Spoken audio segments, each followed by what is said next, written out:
So today I am going to be covering how to convert interviews into offers without being an extrovert, staying up all night, or turning into Obama. So, Mindy already did a great job of introducing me. And rather than boring you with all my certifications, I'll tell you my story instead, because I think it'll resonate with you more.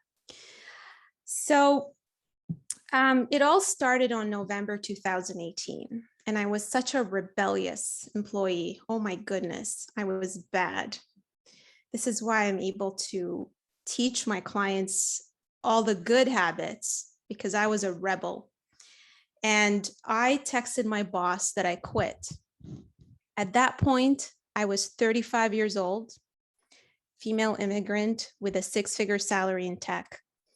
And I was on my way to going up the ladder in a consulting firm, had a great boss. Everything looked amazing on paper. But what was going on was I felt very empty. I felt like a robot. A lot of you know what consulting is like. It's a lot of weekend work. Us folks in tech, we work a lot of hours, and I was pretty burnt out. And I was also doing a lot of agile coaching and all types of roles for 15 years till I got so fed up. I literally quit over text. I just had enough. Now, if that wasn't enough, being unemployed for 2 months, my worst day came.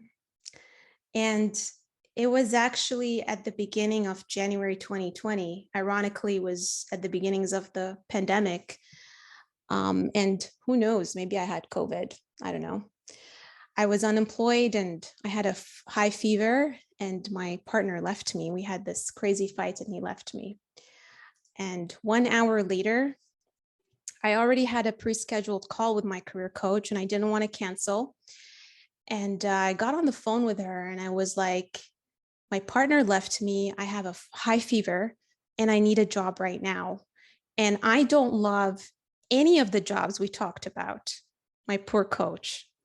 So what she did was she got me to do this meditation exercise.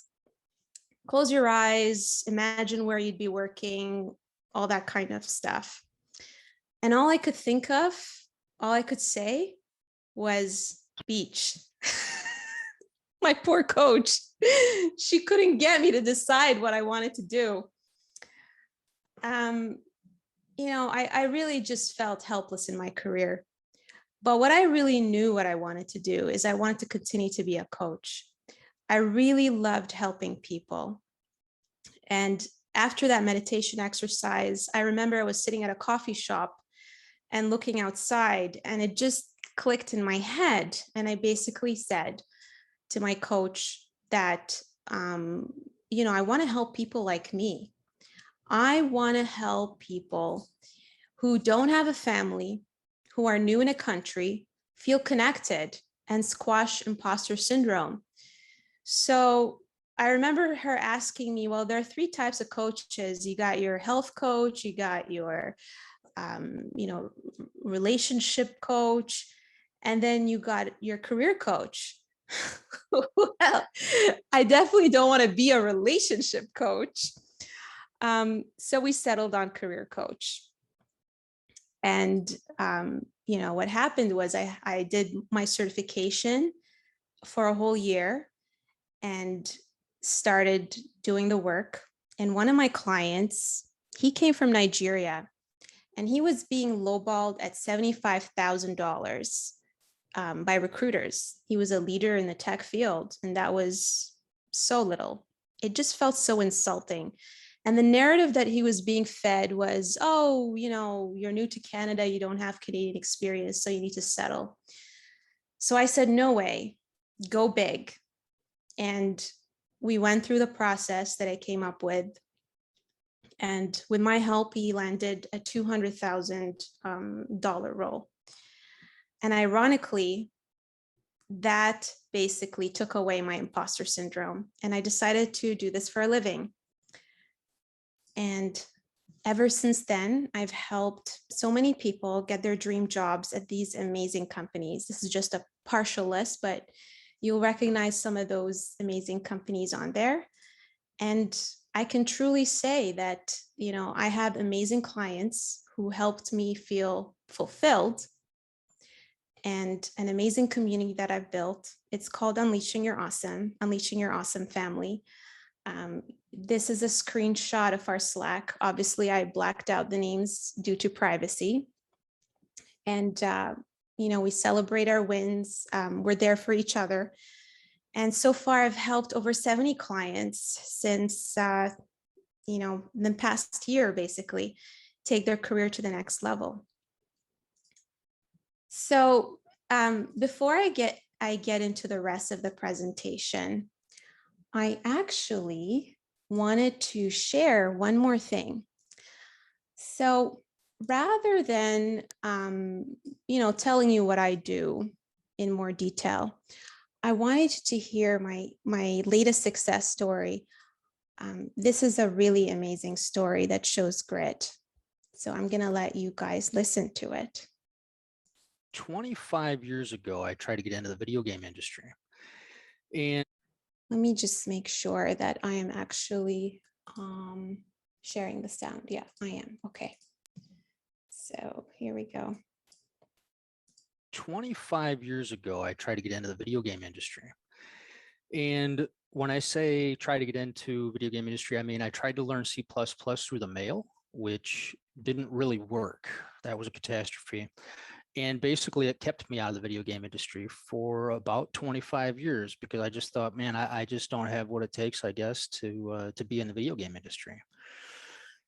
And then in early part of 2016, I was going down a YouTube rabbit hole where I came across a guy who was demoing the software that made video games without any code. And I thought, wow, here's my chance to get back into, my passion for the video game industry never left, but here's my chance. And so I dove all in on that software. And I eventually even was hired by that company to teach their software.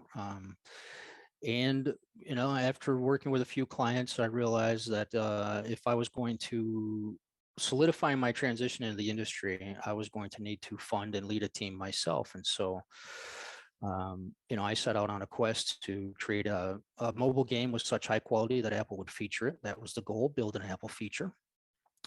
And in order to fund that endeavor, I was going to funnel all my living costs into that product. And the only way I know of to repurpose living costs is to not have any. So I devised and executed a plan of self-imposed homelessness where I lived in a vehicle, used that vehicle to run a transportation business 12 to 14 hours a day while I was working on my product and eventually hiring a team to help me achieve that goal.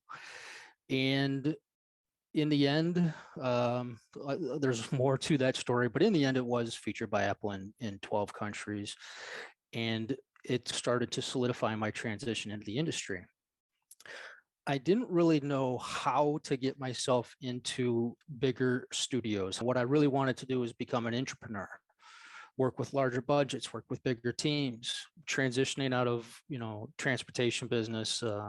I didn't have the skills to interview in corporate America or corporate Europe, as we'll probably talk about. That's where my offer eventually came from. When I attended this webinar of you explaining the doctor framework and how to approach an interview, it was like, ding. I'm like, this is who I need to partner with. I mean, this is who's going to get me over. Like, this is the woman who knows how to do this. I need to get with her. And the rest is history, as they say. What helped me the most was understanding what an interview is and what it isn't, and how to present myself during that short amount of time that you're talking with those people. That was probably the biggest thing that got me into second rounds and third rounds and fourth rounds and all those. It was how to establish myself as an authority on the type of roles that I was, trying to apply to, and also how to handle those questions in the interviews of tell me about a time when you X, Y, Z. Oh, well, like that was usually my response until I worked with you. How did the program help you with your confidence? Anybody that knows me probably knows that I don't have a problem with confidence. However, I've literally got a badge on my wallet about imposter syndrome. I think I'm the captain of several squads of imposter syndrome squads.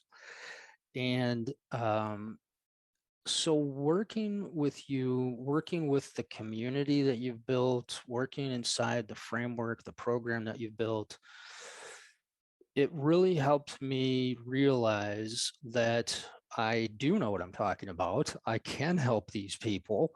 And, eventually I found exactly the right people that I could help. I couldn't be happier, man. I found an outstanding studio. It's one of the top studios in the world, period. And as the first US hire there, I feel a little bit of pride in that. If I keep going on all that, I'm probably going to tear up because you've changed my life, period. I mean, I knew what I wanted to do. I had an idea of how to get there, but I was still lost. I was just lost in a fog of corporate America, not knowing how to present myself, not knowing how to interview and all that. And with your help, changed my life because now I'm going to work for exactly the kind of people I want to be working with. And it's amazing. It's one of those fairy tale endings, you could say. The actual title of my position at this studio will be Agile Mentor. 20.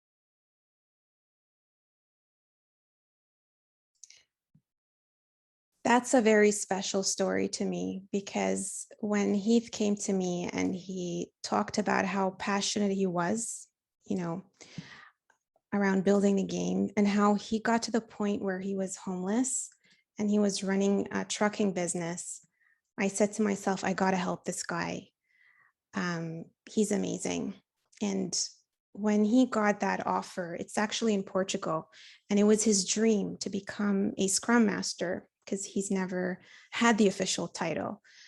So, it was just amazing that he got there. So I hope that this presentation is going to give you a lot of takeaways that you are going to learn from, and hopefully, get to the point where you're happy with your career, just like Keith. So I'm going to go ahead and introduce the doctor framework. So basically, the doctor framework is a technique that is used by doctors to establish authority and trust with their patients. And I truly believe that you can use it to influence hiring managers during interviews to hire you. And what you'll discover today is 6 simple shifts to convert interviews into offers faster than you thought without being an extrovert or staying up all night preparing. And here's a little secret. I'm actually not an extrovert. I'm an introvert. So that's one of the things that I teach people, that you don't need to be an extrovert to be good at interviewing. And the key to gaining hiring managers' trust, as well as the single biggest mistake that prevents job seekers from converting their interviews into offers. What I really need from you in this session is implementation. A lot of us go to a ton of meetups, read a ton of books, go to a lot of meetings, and we have this habit of gaining a lot of knowledge, but actually knowledge is not power. It's implementing the knowledge that makes it powerful. And here's a little quote that I really love. Knowledge without practice is useless. Practice without knowledge is dangerous. The last part, obviously, if you are implementing the wrong things, then it can also be dangerous. Okay, so I'm going to give you a few statistics here. This is from Glassdoor. Out of 250 resumes, on average, 4 to 6 people get interviewed and only 1 person gets a job offer.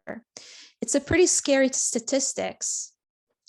And this is why it's really important to be a good interviewer, because you can be part of that 20% who get the interview, which is a small percentage. So you better take advantage of that lead and better convert it to an offer.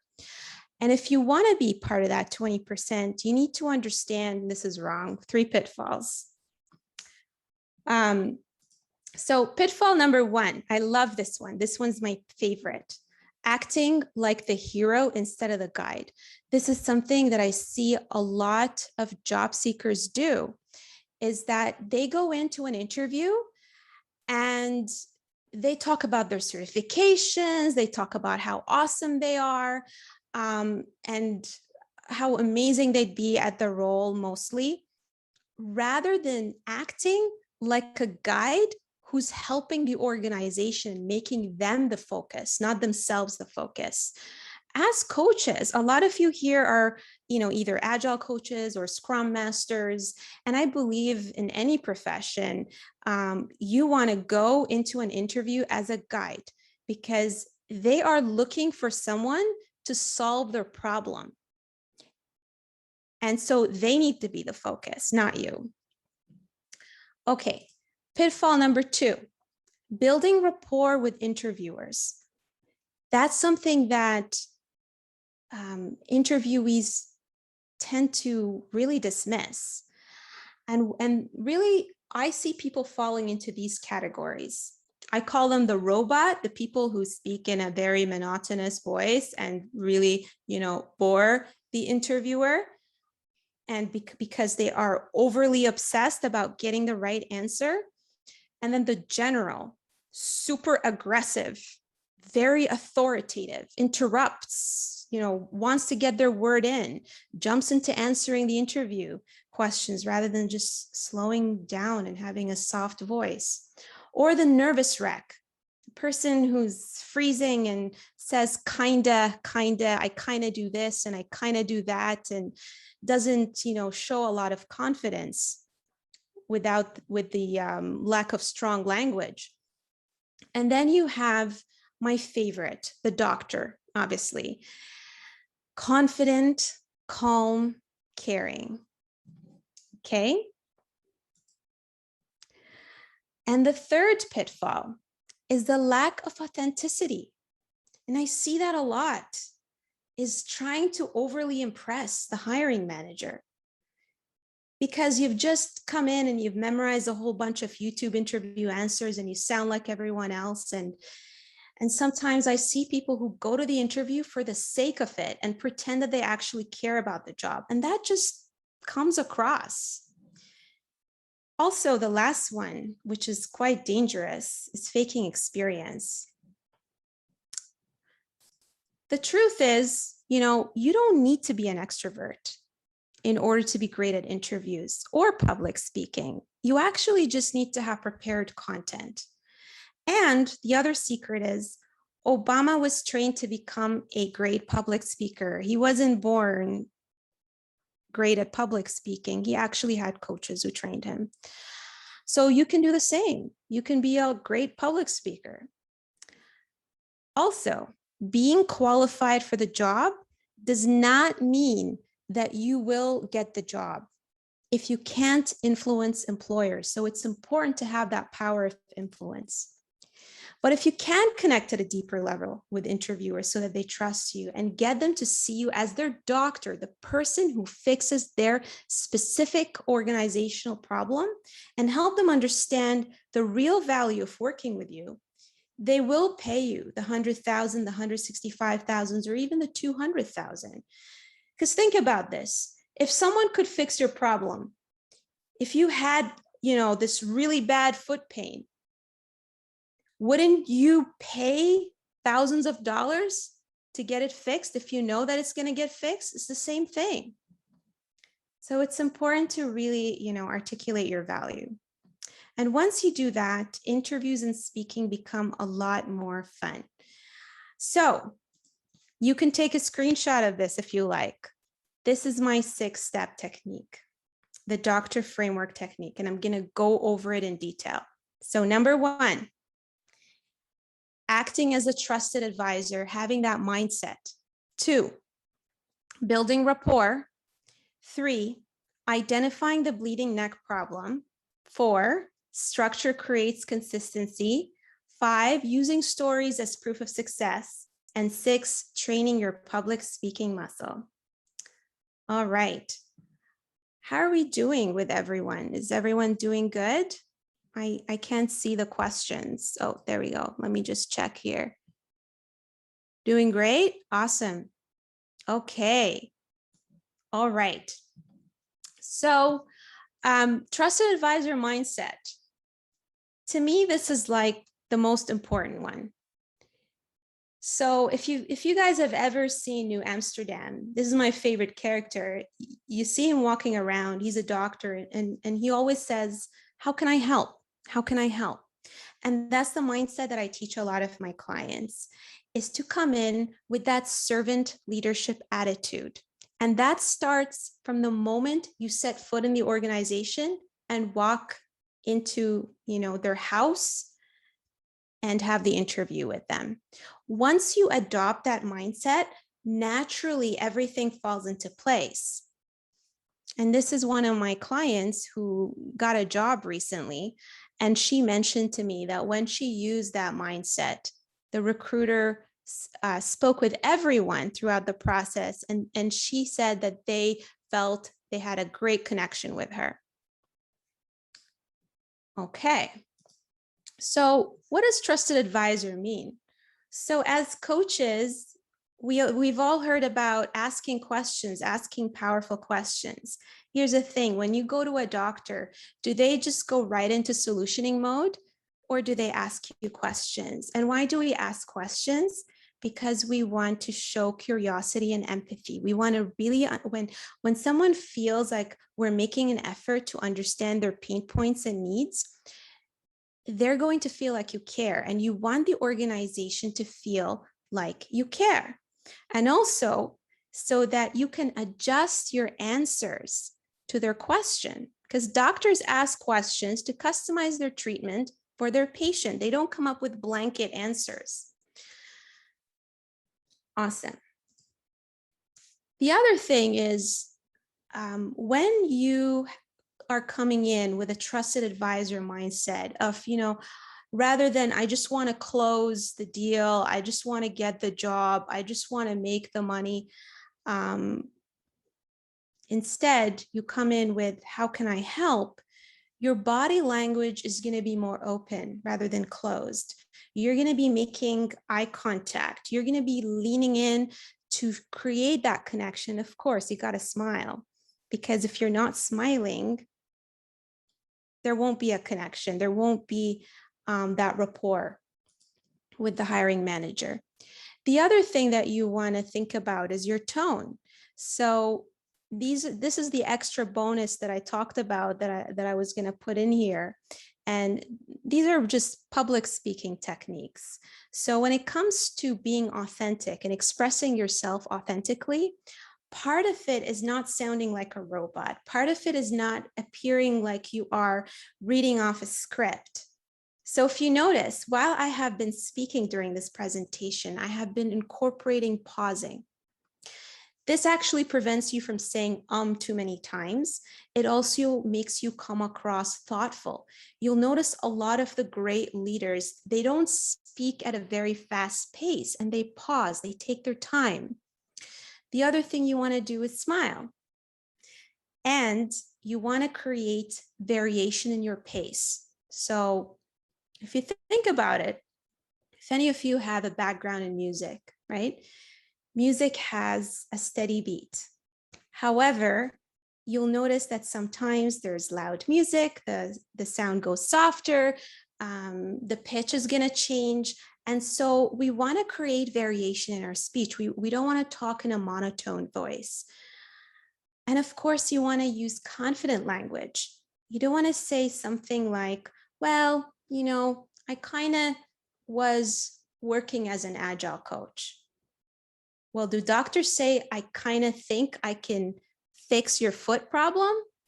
They don't say that. They speak with confidence. And so you want to use confident language. And those things, are sometimes hard to do at the beginning, but once you practice, these are things that as part of my cohort, we practice a lot and role play, you get better at it. And of course, the second thing is building rapport. Rapport is about showing genuine interest in a person. That small talk that you make in the interview is very critical. People totally dismiss it and get right into it. A lot of my clients actually had great success just based on building rapport. One of my clients, for example, he was making small talk with the interviewer.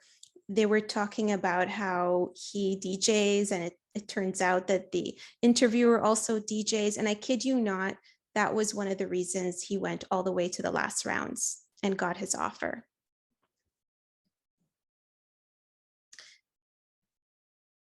When you're building rapport, a tip that I give people is to make the person feel like they're the only person in the room. So what does that mean? No texting, make eye contact, and just make them feel heard. Okay. The third point is identifying the bleeding neck problem. What does that mean? Address the pain point and ask yourself the intention behind the question. So sometimes I have clients who ask me, I got this question, I wasn't sure what they meant. I didn't really know how to answer it. So my first question is, well, did you ask them what they meant? No. Well, why didn't you do that? That's okay to do that. And take your time, think to understand. Example, if a company asks you, what is your biggest challenge? Or tell me about a time where there was conflict. Most likely, the reason they're asking you that question, the intention behind it, is they probably have conflict in their team right now. And they want to see if you're able to fit in the situation. How would you actually, is if your style of dealing with that conflict aligns with their style. So always important to understand the intention behind the question. And actually, before you go to an interview, I would take the time to read the job posting and try to figure out, what is this company trying to solve? What is the reason behind my role? And that'll help you a lot when it comes to answering those questions. And even just coming in as a coach, as a guide, asking them, what is this project about? What is your biggest problem? What keeps you up at night? And approaching it as a coach. The fourth thing I wanted to talk about is implementing structures. So those are also known as frameworks or recipes. And another favorite quote of mine from Matthew McConaughey, he says, creativity needs structural constraints to thrive. And a lot of times I hear, oh, I don't really use a structure when I answer my questions. I just wing them. I'm a creative person. I can totally, wing my answers on the fly. And my response is, as human beings, the way we learn is very linear.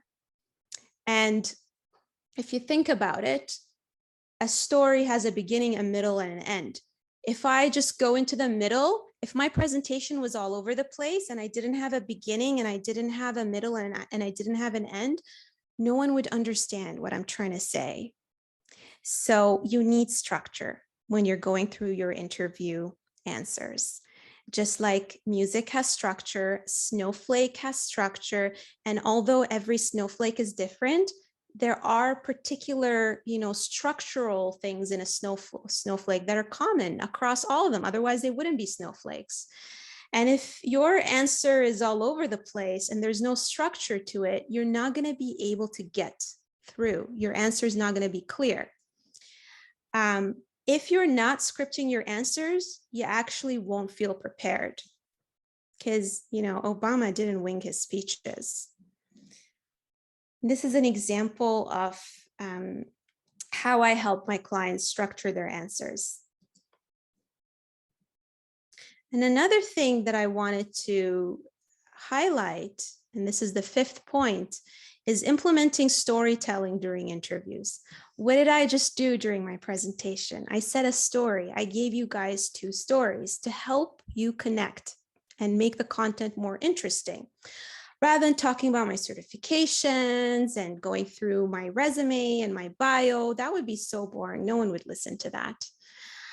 The thing about implementing storytelling, and actually Heath said a story at the beginning about how, he worked on his game and he had to go homeless and live on a truck and do all of that. We actually used that for his interview. We crafted it together for his interview, and it was one of the best openers. That's one of the reasons he got the job. Because the thing is, when it comes to decision making, humans use emotions. And if we don't have emotion in our interview answers or in our public speech, we're not going to connect with the audience. So that's one of the biggest secrets that I wanted to share with you today.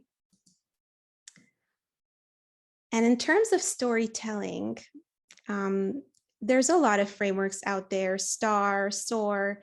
One of my favorite ones is a spin-off of the hero journey. I call it the hero journey formula. And that's how I help my clients learn how to write their interview stories. So when it comes to, a hero journey, there's usually a call to adventure. You're the guide helping your heroes, your team, go through tests and enemies and dragons and obstacles. Maybe the dragon is a stakeholder, trying to change your sprint. And then you overcome that obstacle by doing a few things and going through a transformation. And then there's an impact that you create, a reward. So that's my little trick.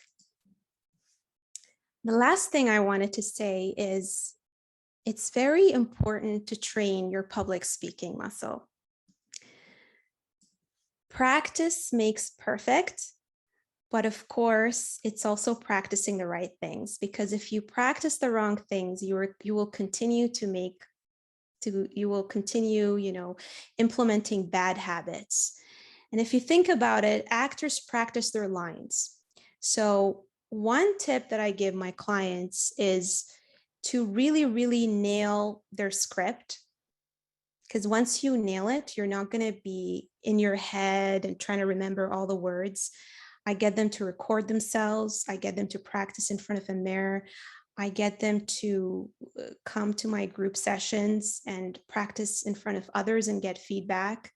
And I help them see their blind spots in terms of, okay, you were going too fast. Let's work on the pacing. Let's make the story more juicy. And, you definitely want to not just practice your content, but you want to practice your delivery. So those are the 6 tips. If you follow these 6, steps, having the trusted advisor mindset, building the rapport, identifying the bleeding neck problem, implementing structures, using stories as proof of success, and training your public speaking muscles, then you will definitely end up like some of my clients who got amazing, amazing offers. So proud of them. And that concludes my presentation. I'm always happy to have virtual coffees with people. I know that the job search can be extremely stressful. I've been through it myself. One thing that I left out in my story, that at one point, I spent an entire year while I was in a contract interviewing for so many organizations and kept getting rejection after rejection after rejection.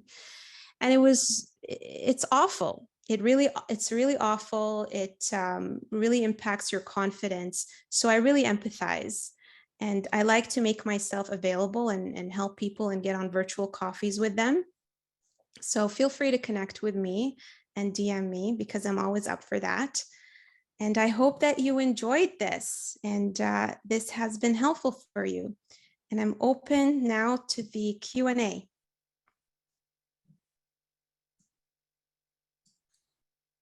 Feel free to unmute or type your questions in. You do not have to just type your questions in. You can unmute and ask your questions as well.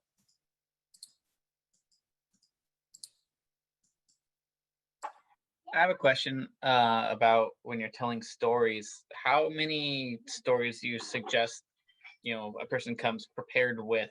So it's not, so you can change your story depending on what the question you're asked is, or do you say have one story that you can tell really well? Yeah, so I guess I'll give you the consultant answer and say it depends. No, I'm kidding. I recommend at some point when you go to interviews, there will be themes, right? And I give an analogy where I say a story is like a Lego piece, and you can use that Lego piece and mix and match and use it for different questions and tweak it a little bit to make it fit to that question. So how many should you have? As many as you feel comfortable and can remember. And at some point, what's going to happen is they're going to ask you a question where you're going to feel stumped and you're not going to have an answer that you've prepared beforehand. When you practice and learn the structure of formulating your story, and I teach the structure, you're going to get to the point where you can improvise and speak, without preparing the content, because you understand the formula of how to create that story. So my tip is at the beginning, have a whole bunch, but at some point you don't want to just overly memorize. You want to have that ability to improvise, because employers do look for people who can think on their feet. And that's also another reason why I use a lot of improv techniques to help my clients. We do have a question in the chat box.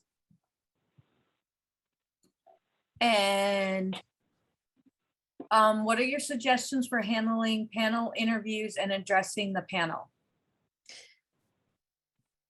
My suggestion is to pretend like you are sitting with a group of friends in real life. And I'm guessing that you are talking about Zoom versus, I'm going to first assume that we're talking about a panel interview in Zoom. Okay. So panel interview in Zoom, a little bit difficult because we have this whole eye contact thing going on and a whole bunch of people in your screen. And what I'll say is pretend that you are sitting with a group of people. And when you are talking about something with your group of friends, you're not just looking at one person, right? Because then everyone else is going to feel left out. So make sure that you are looking at the different people and making them feel included, and observing their body language, so that if someone throws in or adds anything, you're looking at them and you're responding to them as well. That's my biggest tip. It's funny because one of my clients asked me about that today. So good question.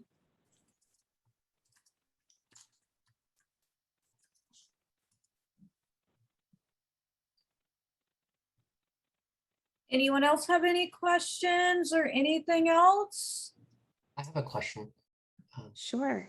Yeah, you were kind of covering, teaching us about storytelling and using a framework. Those seem to be kind of related, right? In the sense that, so I missed some of what you were explaining. So we want to have stories, and we use a framework to tell that story. Absolutely. Okay. You got it. Okay, got it.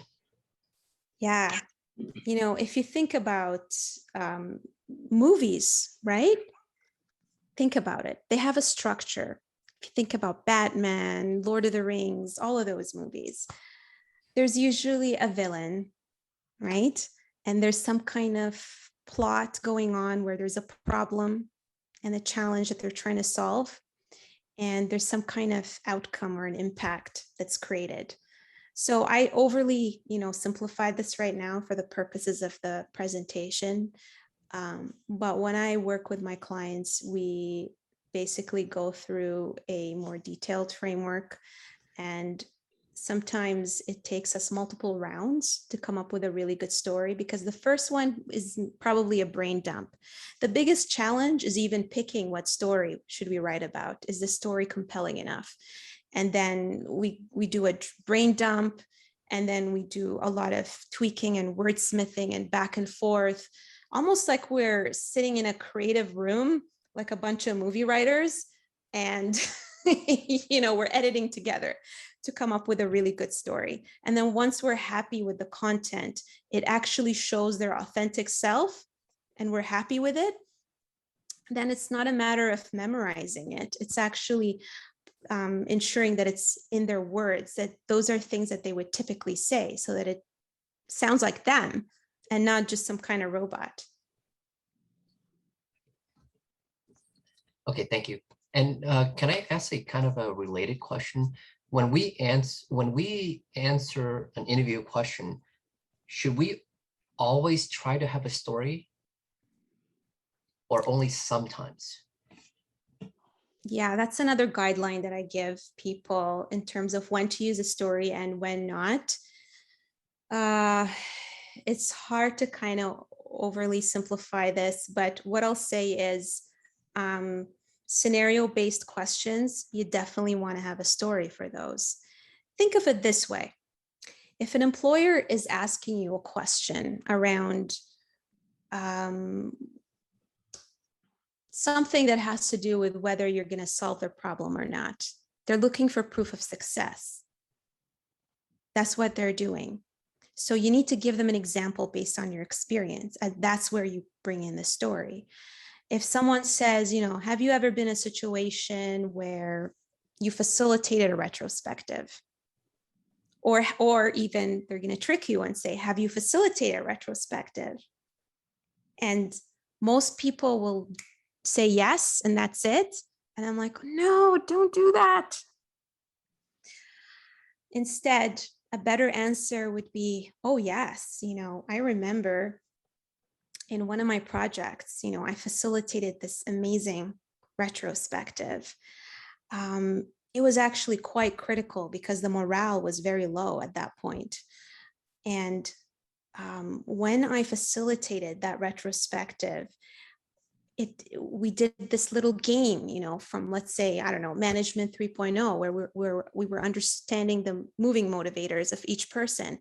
And it turns out that one of my developers is moving motivators mastery. Oh my goodness, no wonder he was demotivated, because he's a front-end developer and he was being given back-end development tasks. And it was so transformational having every person understand each other's moving motivators and learning how they need to adjust their communication style and how they work with each other and how they assign tasks to each other. And, this really helped the team morale go up.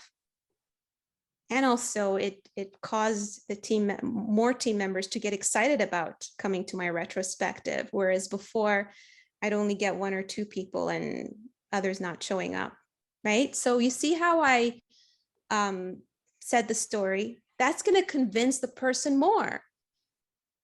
Proof of success, very important. Thank you so much. We have a question from San. What do you do in situations when interviewer is very reclusive and not sharing their pain points, how to handle such situation? What I'll say is you probably need to work on your rapport with them, right? So maybe, my question is, have you spent time making that small talk?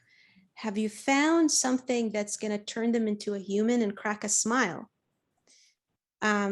Biggest thing that I've seen people not do well. Actually, I have an example. One of my clients, she was so nervous because she said, oh my goodness, I went to this interview and the interviewer was working from home and she had her kids running in the background and they were making a lot of noise and I really couldn't hear her and I don't know what to do now. And I don't know if my interview went well. Do you know what saved it? The thank you email that we wrote together. And I asked her, hey, you're a mom too. What do you think that person was feeling during that interview? She probably feels bad and embarrassed that her kids were running around. Why don't you lean in to your power of empathy? So we wrote her an email that basically, and I can't remember the exact words, something along the lines of, thank you so much for your time. I really know how hard it is to be a busy female leader who's a mom. And you're my role model. And it's so incredible that, your organization, I'm not going to say the name of the organization for my client's privacy. Your organization values, women in leadership positions. And I'm so looking forward to learning from you and you being my mentor. And then postscript, your twins are cute, because she noticed that she had twins. You know what? She got the offer. It was, I don't know, how much was it? How much more was she making? 50K more than her previous salary. And it was her dream offer, and it was her first management role, just through building rapport. So, you got to understand that interviewers are not trained to be interviewers. They don't go to interview school. They're human beings like us. Just treat them like humans. Try to, get them to smile. Ask them simple things like, how are you doing today? How's the weather like? That kind of thing. Ooh, I see your kid in the background. So cute. Those are things that you could do to get them to open up a little bit. Does that help? We have another one from Tay. What would you say to a person in a career transition and is faced with a difficult question during a technical interview, for example? Can you give me an example?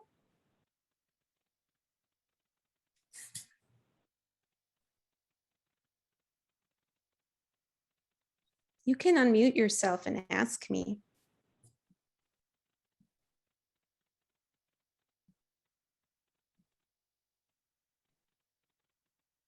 Hi, this is Sanjay here, San. You answered my question, and I have a quick thing to add to it.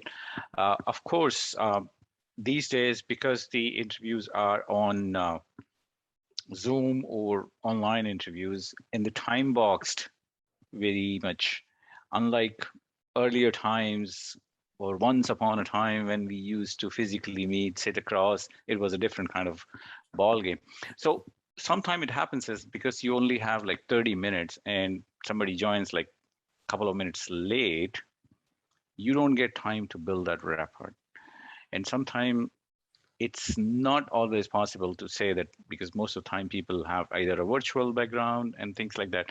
I understand and I get your point and I agree with it 100%. However, there are some people who don't want to give you that smile, some people who don't give you, and I hope you understood what I'm trying to I totally get get what kind you're of saying. feeling from you. Like there are going to be tough situations. There are all kind of situations. How to handle those techniques? Okay, so here's what I gotta say. So first and foremost, why do people feel so pressured to, make something that's not working work? If this is truly like a disastrous environment, let's pretend that it's the extreme where you've tried everything. You've tried to make your answers concise. you've tried to build rapport, you tried to create small talk, and it's just that rigid, then you ought to ask yourself, is this a place I want to work in? Do I want to work with these people? That's the number one question that you got to ask yourself. So if it doesn't work, don't feel offended. There's a ton of opportunities. That's the biggest mistake initially that my clients make before they start working with me, is they feel that, oh, I got to impress them so hard, and I got to fit myself into this culture, and oh, there's a lot of scarcity, and I got to get this job, and if I don't, I'm not going to get anything better. But you gotta have that abundance mindset. Instead of like forcing this situation and trying too hard, you could attract a ton of other opportunities with amazing culture. So that's my first thing. Now, let's assume that this is actually a good place, and maybe there's some technical issues, whatever it is. This is where I say it's super duper important to nail your content and be concise.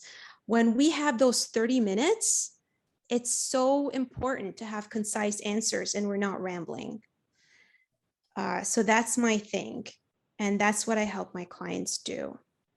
The typical answers that I get from most candidates before they work with me, 4 minutes, 5-minute answers, that's way too long. That's way too long, especially for a 30-minute interview. Your answer's got to be 2 minutes max. That's it. So work on being concise. And I see this a lot with people who have a ton of experience. People who have 15, actually more than 10 years of experience. That's where it just keeps getting worse and worse and worse, because there's just so much knowledge and so much experience. Like, oh my God, how can I fit all of this? And if you guys have seen my posts, I'm a master at taking a lot of content and reducing it into very little information, very little, space. It's something I learned by working with a lot of copywriters and people in sales. We have a tendency of thinking that the more information we give, the better, but that's actually not the case. An analogy I give is, think of it as the minimal viable information that you can give the person in order for them to get your point. That's what you need to do.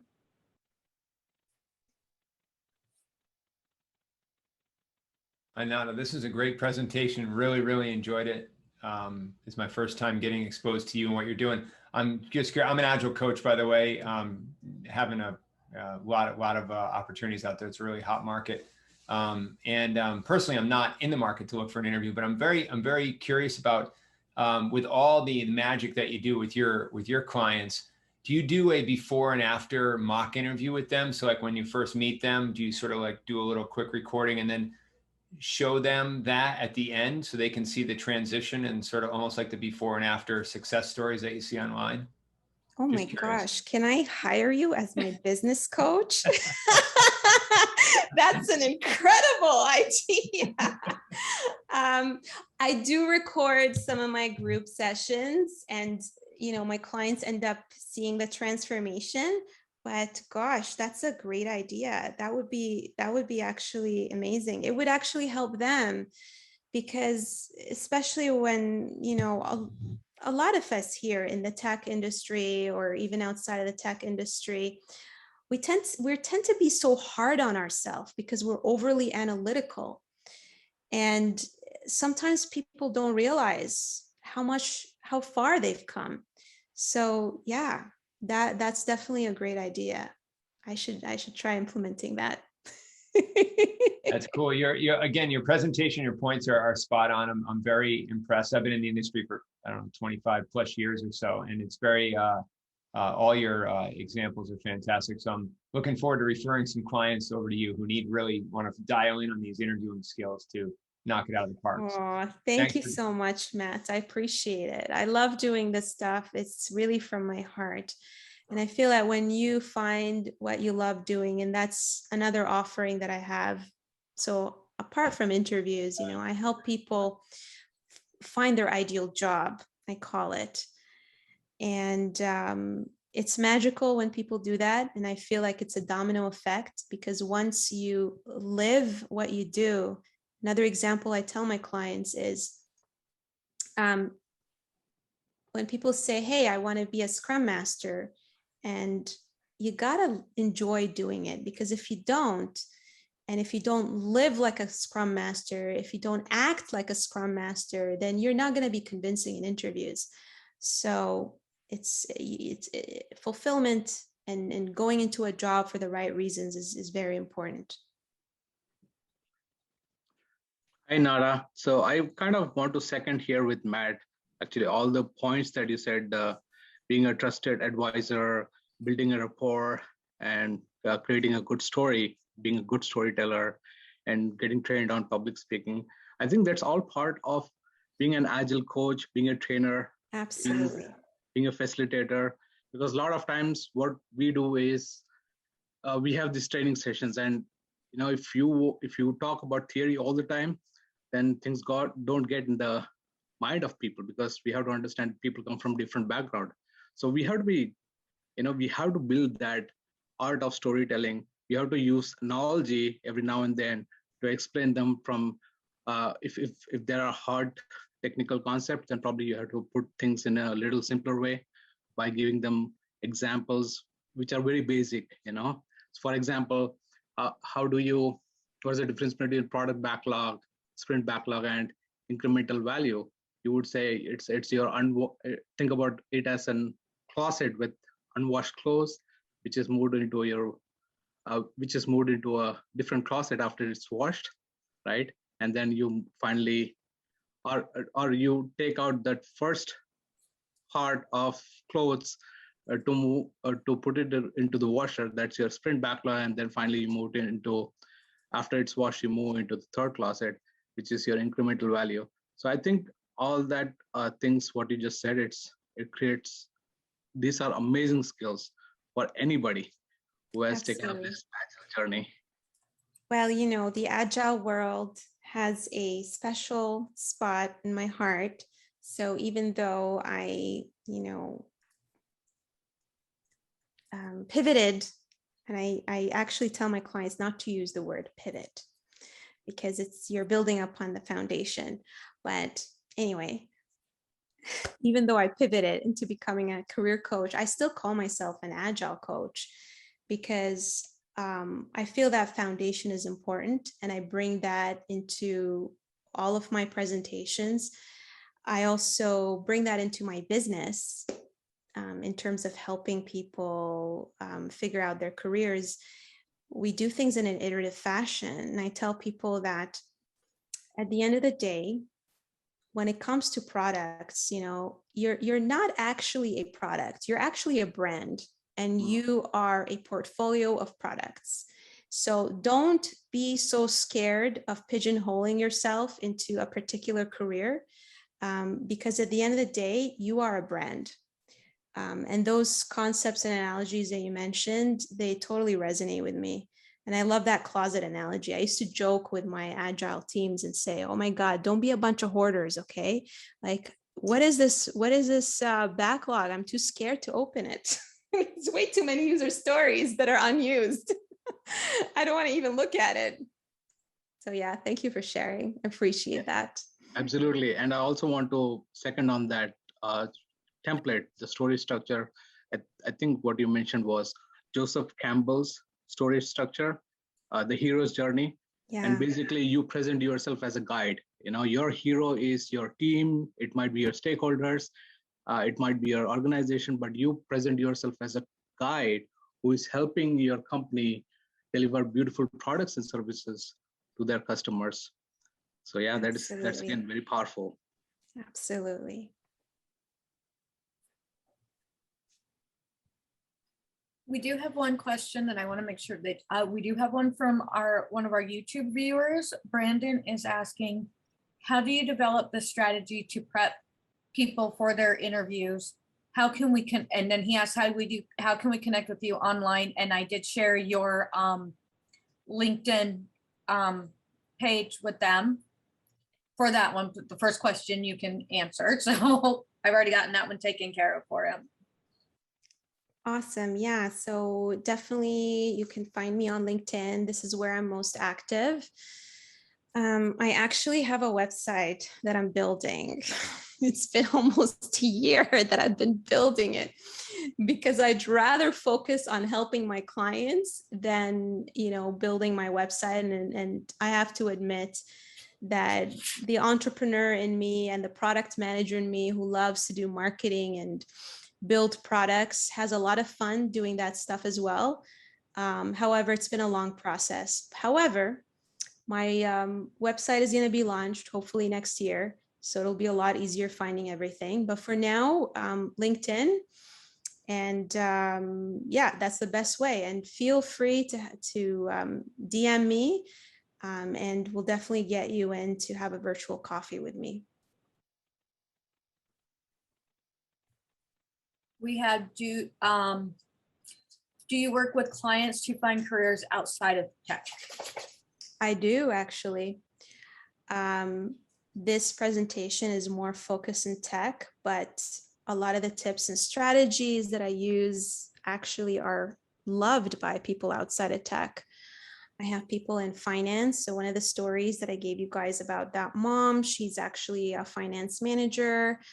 I also have helped someone who has a PhD. Her name is Rachel. You probably see her in my LinkedIn profile. She got me this amazing plant that's behind me. She was a professor for the longest time in the world of academia, and she wanted to transition to the corporate world, and she landed an amazing opportunity at user testing as a learning consultant.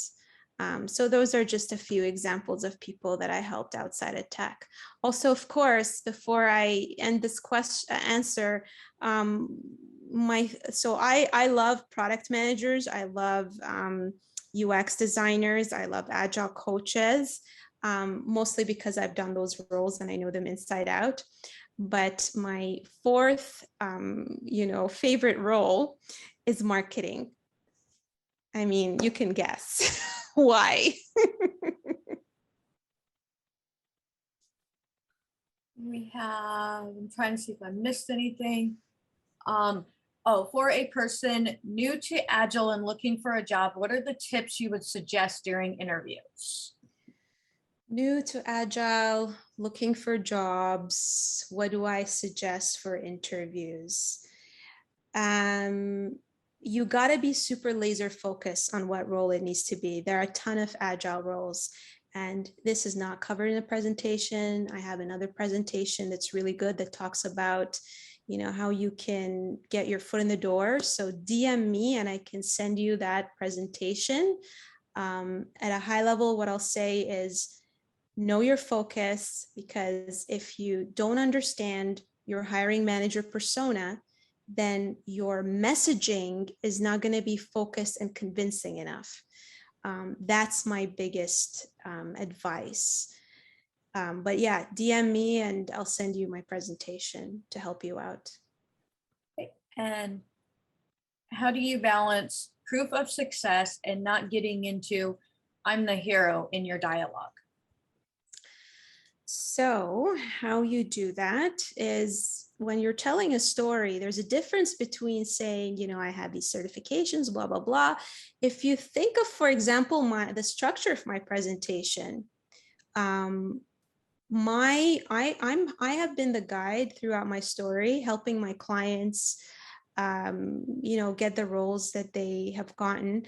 It is okay to talk about how you have helped the team do X, Y, Z. See, that is proof of success of you guiding the team do X, Y, and Z, rather than making it sound like, yeah, I did these amazing things. So there's a little bit of a nuance and a shift in how you tell the story that makes you come across as a guide. So focus on how you were a guide rather than a hero when you're telling the story. Make your role extremely clear when you're telling the story. My role was to guide the team do X, Y, and Z. think it looks like I've got them all. If anybody else has any questions, please feel free to type them in the chat box or unmute yourself and ask away.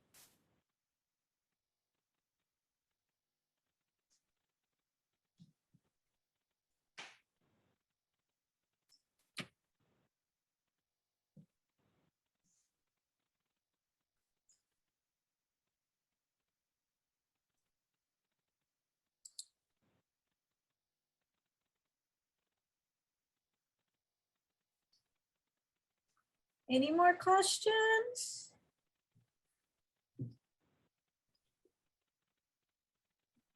Just gonna double check the chat box. Brandon.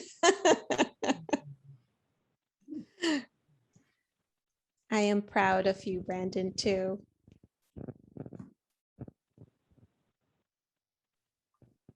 Looks like I've got everything. All right, well, oh, we got another one. Here we go. Can we log this presentation? You would have to answer that one. I don't know the answer to that one. For Scrum Alliance CUES.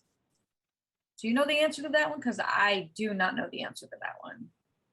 I have no idea what I think if you I believe that if you are part of an agile event, you would be able to. I know log most it. of, I believe most of ours you can, so I wouldn't see why not. I don't want to give the wrong information on that one. I know most of our presentations you can, so I would assume so. I've never been actually, most of the presenters know the answer to that one, so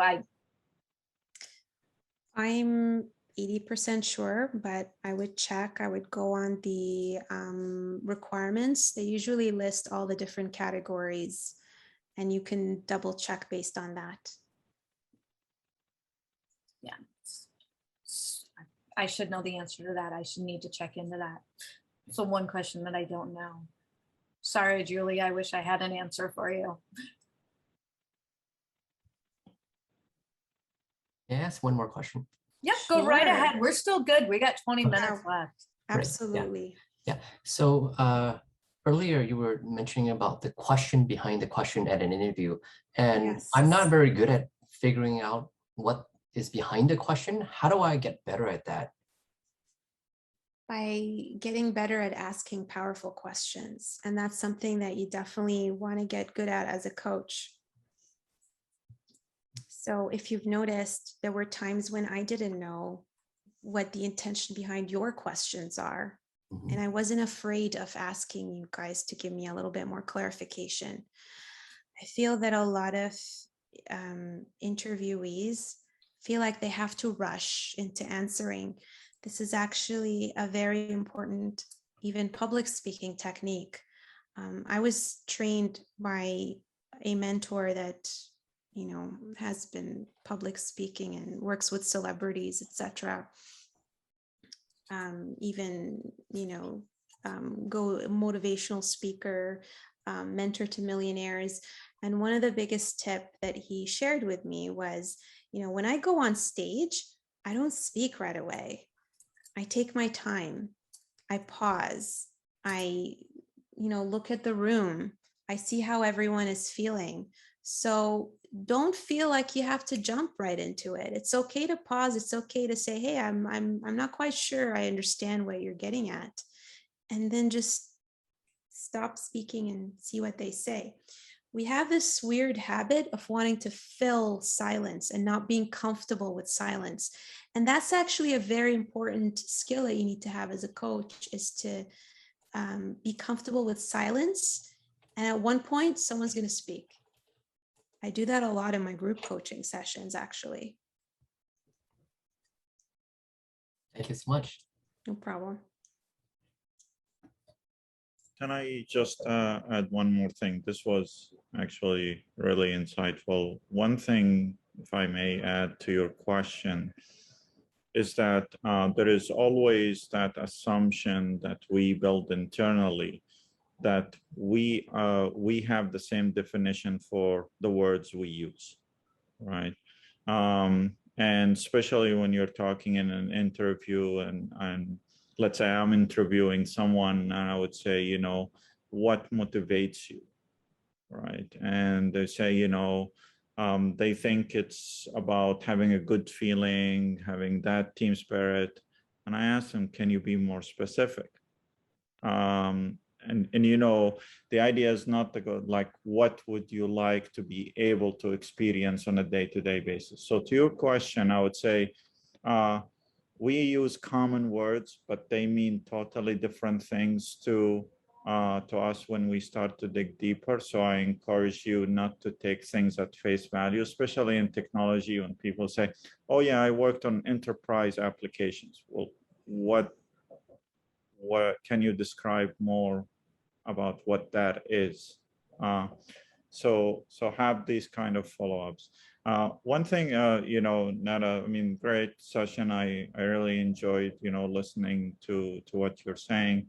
In um, in some situations, what I find is that if I have an interviewer and I've been going through a few in the last few weeks, not willing to be open around what is their rewarding model, how do they develop people, that is always for me a red flag that probably I don't want to work for this organization.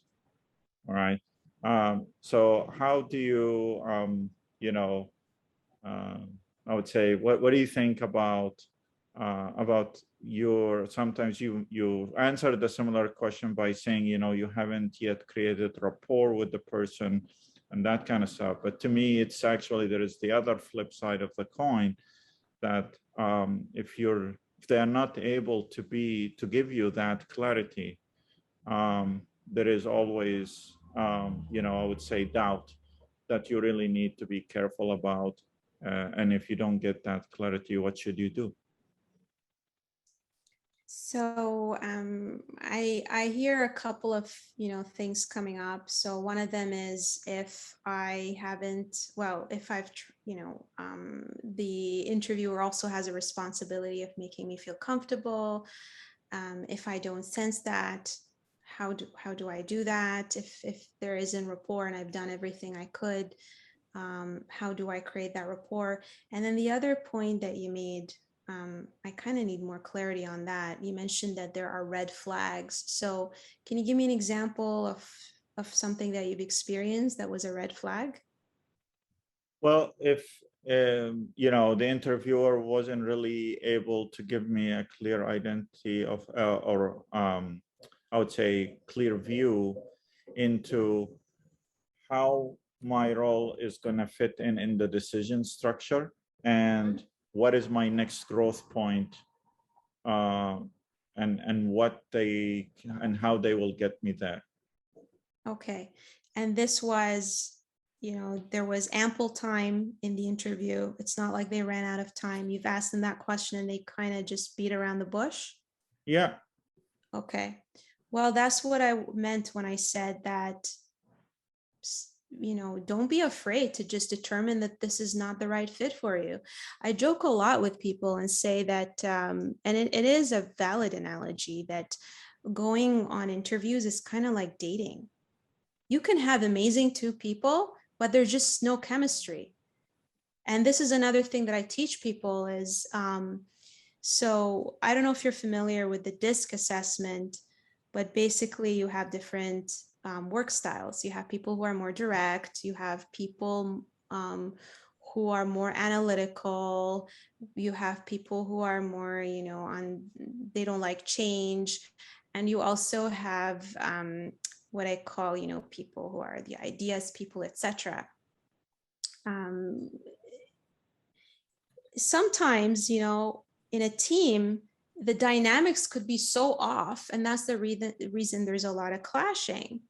I know that I joined teams where there were just way too many people who are direct, and they were clashing. There was a lot of competition versus like going on a team where the person's actually complimenting me. I'm the ideas person and they're the implementer.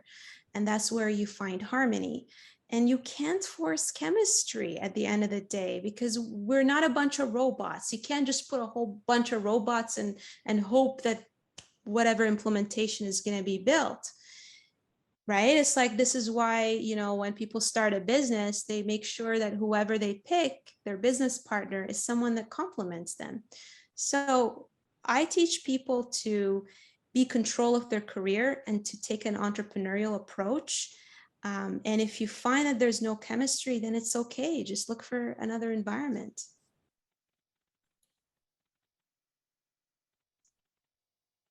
Does that make sense?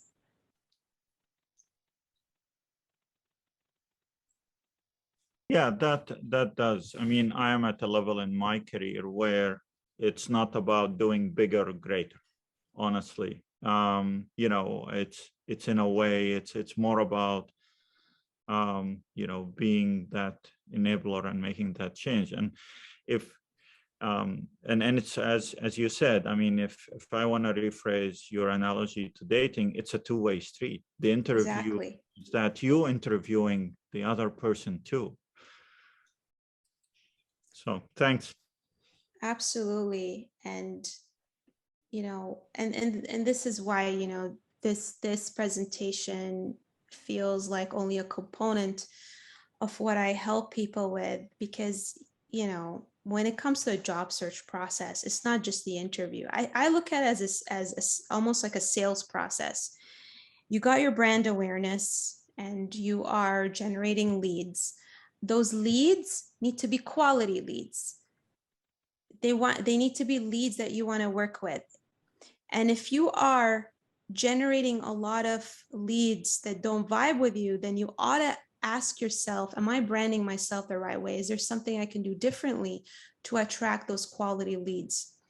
Now, if you are getting quality leads, that's great. A lot of companies with the environment that you love, you're having a lot of chemistry with them. Now it's about converting them into an offer. And that's where you control what you can control. And if the opportunity is not a match, then that's okay. That's why in the sales, you know, process, you never get 100% conversion rate. It's a partial conversion rate. So it's important to look at the big picture. And as you mentioned, not just think of, oh, I need to prove myself, but no, I need to first and foremost know exactly what I want, what type of employer I want, where I thrive, what role is my best role, and then work on communicating myself effectively to create that match.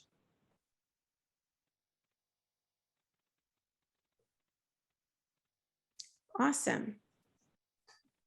Anyone else have any questions?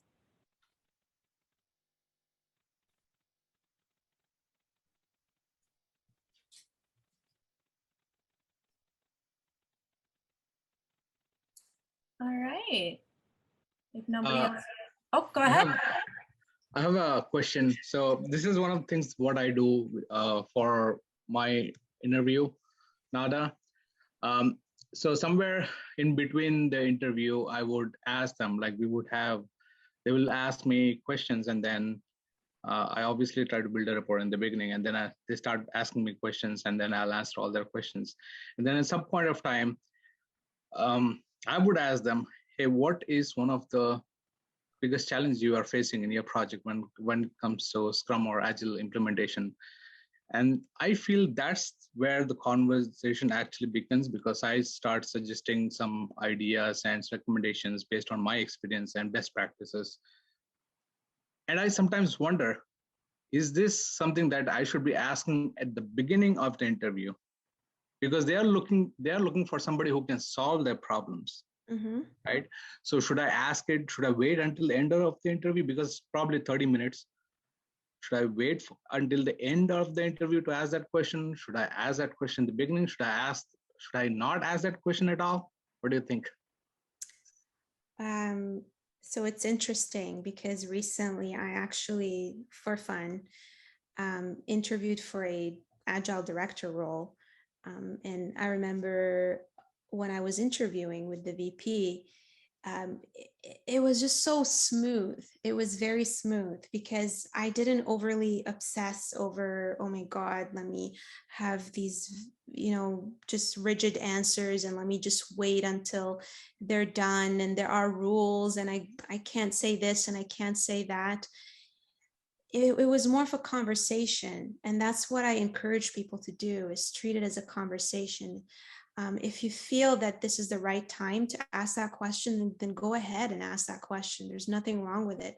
And I actually love that question because it truly shows, it actually fits with the whole doctor framework and trusted advisor mindset, because it shows that you really care about them and you're really trying to figure out what it is that you need. And maybe, my preference would be to ask it actually towards the beginning, because getting that insight is going to help you tailor your answers more and help you figure out, where to focus your content.